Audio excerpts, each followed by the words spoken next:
Very good patient. We are all just driving them away. That's what I am understanding. When you take the grand round, you understand what is happening here. Okay. 80-year-old man with shortness of breath. It's a known case of CAD. Coronary artery disease. Yes, of course. At 80 years, what do you expect? At 75 years, he had that MI. 80 years is a known case of COD with left ventricular failure. He's come to you with left ventricular failure. What did you do?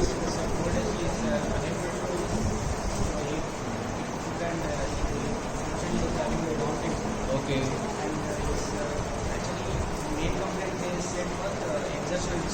But when I observed, he is having a deviation.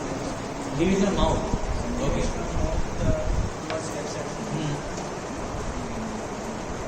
Okay, that means right facial paralysis. Yeah. Right facial paralysis.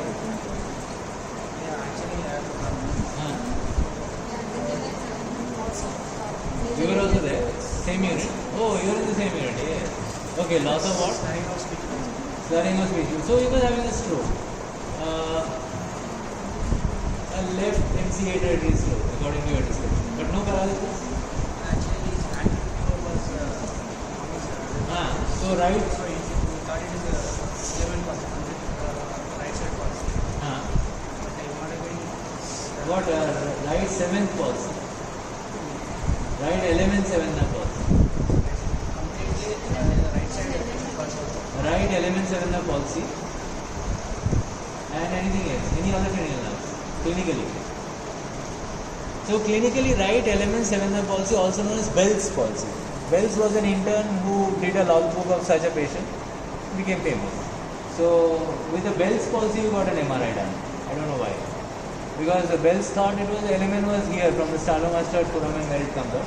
But yes, even it can happen in the brainstem. But if it happens in the brainstem, then the pyramidal tract will be affected on the left side also. So if you have an element here, it's in the brainstem, you will have a left hemiparesis, which he didn't have. So it was more likely to be a Bell's palsy. But I don't know why he got the MRI. So what did that say? Actually, we suspected not only patient also, just weakness also. So he had weakness also. Which side? He is not following our instructions. Examination. So he was not able to follow the instructions. That means he has some comprehension problem, higher mental functions. Somebody is learning how to do higher mental functions today in the psychiatry of it. Yes.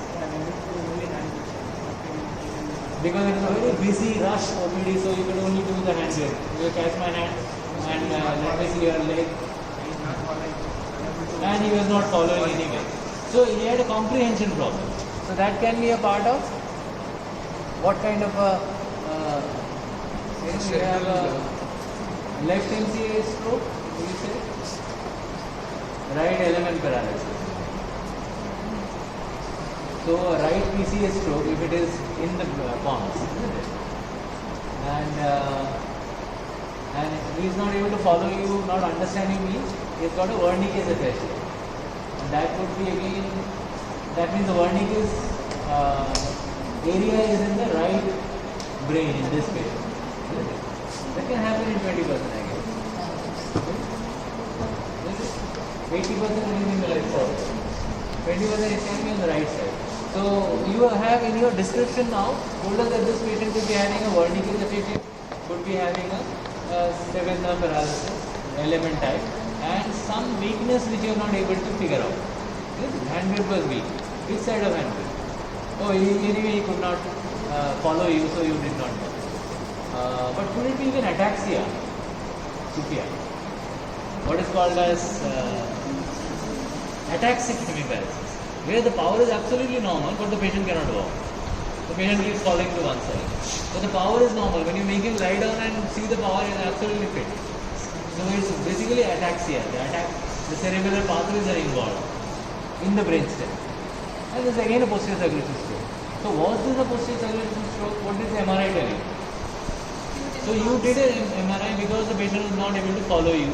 So you suspected a brain problem and you got that. It's as gross as that. And you found an acute infarct where? Yeah, so it was a left MCA as well as PCA territory, but nothing in the pons. Chronic infarcts in the thalamic areas. Chronic old infarcts in the thalamic area. So, yes. That's what. Nothing similar other than that. Okay. So why did you not admit him? Was he not fit? Huh? We advised for admission, but they wanted to take the case Why did he come to the hospital? because of the deviation of the bowel and Not weakness. Huh? Dyspnea, shortness of breath. So tell us more about that. What is the cause of the shortness of breath? He's already known case of Coronary disease. Yeah. So it must be a left ventricular failure.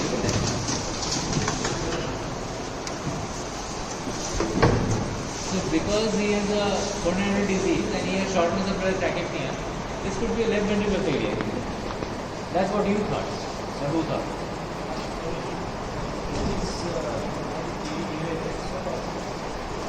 Yeah, he had a heart attack once, now he came with a brain attack also. And that heart attack was also causing left ventricular failure. So this is comorbidity. But due to the same cause, same root cause, atherosclerotic blood vessel disease. Isn't it? Initially causing coronary disease, heart attack, now because of that left ventricular failure, and on top of that a fresh atherosclerotic cerebrovascular infarct. So, I mean, he came with shortness of breath. You found out that he has got a cerebrovascular infarct also. Then after all this, what did you offer him? He came to have something from you. He didn't think that I'll just meet Satish and go and come back. we advised them for admission. Yeah. They wanted us to advise for just Medicine. Medicine. He's one of the Arogyasri people.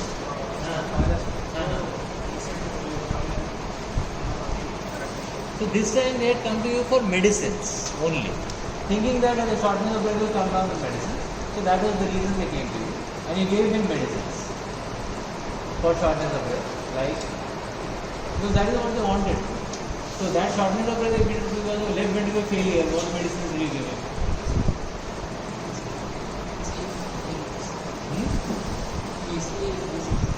Yeah, preload and afterload releasing is just like yesterday we had discussed. Maybe you were not there because OPD. So did you give him that? Or you said no, we won't give you anything, you have to get admitted and we can't take the risk. They were already using the heart failure medication. They were already using that and you said continue that. Continue the same and we asked for admission, but they were not continue the same. They were using antibiotics. So we got a very good understanding of a nice patient from a casualty presentation. We even got to see the ECG thanks to the maybe the fact that he wanted to put it in the logbook. Such a nice ECG you got. The same ECG will share it with the 8th semester students. You will make your logbook quickly and we will give them this case and the topic you will decide. Myocardial infarction will be the topic. And then we will evaluate them. And similarly, this is a nice comorbidity with coronary artery disease, heart failure, cerebrovascular disease. And we can learn from casualty and OPD also. And patients need not be admitted with us all the time. We can go and see them in the house. We know where they live. Isn't it? We can go and make a home visit and find out what is happening to them. Where do they live? The attendant is here only. He is coming here daily. So one day he'll just go and take a look at his house and where he is there. Isn't it? In the future anyway you'll have to do that. Home health care is going to be much bigger than hospital-based care. So unit 4. Of that patient we had been presented on Friday. Now when was that patient presented? Saturday. So the patient was admitted Friday, presented Saturday or? Saturday you admitted. Unit 6 is Saturday. Yeah. So you have only one patient. You have taken out the muscle biopsy, and we thought it was polymyositis. That's why we want to look at the biopsy. So where has the biopsy gone and what stage it is? Is it fixed? Yeah. You should have gone to the Isabel and check what stage of fixation it is.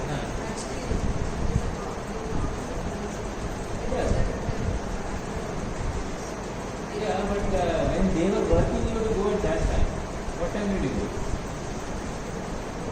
2 o'clock. So they had finished their work by 2 o'clock. So Try to go and have a look at which stage. Try to understand how the biopsy material goes through what processes. So finally land up in the slide. That's also very important for us to learn. Because we have to know pathology as well. So unit 5, unit 6, unit 6, unit 1. Unit 1 nobody is here. So unit 1 attendance goes. I mean the PG and this thing. So attendance we can make out from here only. Instead of the register we will make out, and we will at the end of the month we will make the attendance. We will know how many attendances have been missed. So unit 1 nobody is there. We will have to inform them. Intern is there. So intern's attendance will be there. Who? Anyway, the attendance is in the e-log. You are the one intern and you are the one intern. Yeah, so just tell us about your cases, unit 1, and tell your PGs that their attendance is gone today for the day. We discussed it already. Acute anemia case on Monday. Yeah, you admitted a patient of acute anemia on Monday and you had presented it here. And what happened to her? Tell us about the follow-up. What is the current working diagnosis? What is the current working treatment? Megaloblastic and So your working diagnosis is vitamin B12 deficiency anemia, and your treatment is vitamin B12. vitamin B12. Very simple, isn't it? Such a simple thing. Severe anemia, megaloblastic anemia, vitamin B12. Finished. And what is happening to her? She's still in your ward getting vitamin B12 every day. Getting discharged today. Huh? She'll be discharged today. Today, you have made the discharge yourself.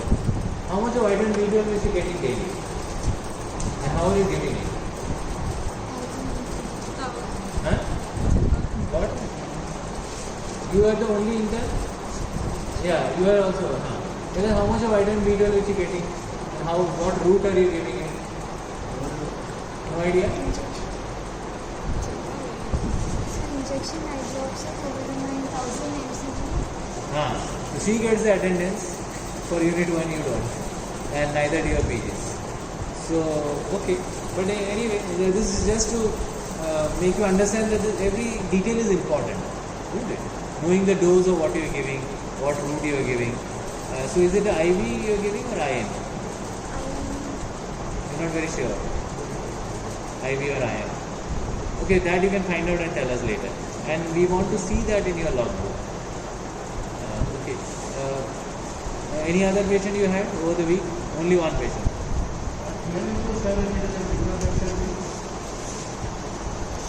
Yeah, what was the reason?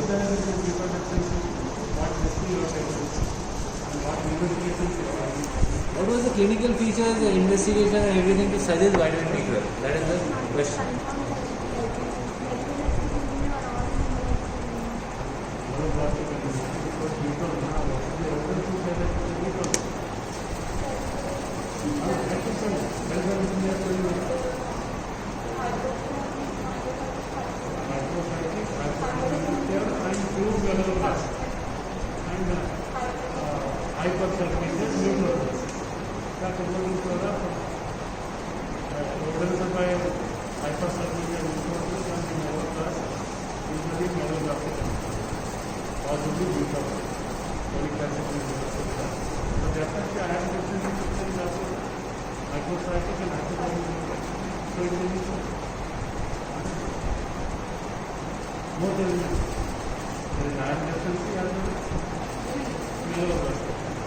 What was the iron profile of this patient which was presented on Monday? Serum iron, serum ferritin. Serum iron 40.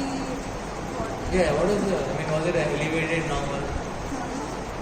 Normal. Serum iron is normal. And we said serum iron is not sensitive. So what else we did, you present ferritin. What was the ferritin?